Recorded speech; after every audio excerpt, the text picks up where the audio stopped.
ఇది నేను ప్రతి నెల రాసుకునే నెలసరి ఖర్చులు అనమాట. ప్రతి ఒక్క రూపాయి వాడిన ప్రతి రూపాయి, ఖర్చు పెట్టిన ప్రతి రూపాయి నేను రాస్తాను.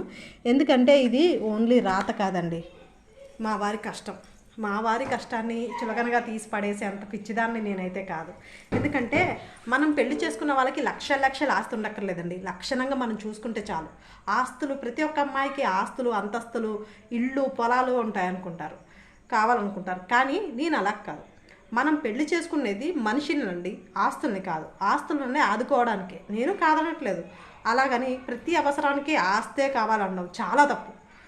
వాళ్ళు కూడా మనుషులే అండి, మనకులాగా వాళ్ళకి ఆశలు ఉంటాయి. వచ్చిన అమ్మాయి మనం లక్షణంగా చూసుకుంటే చాలు అని.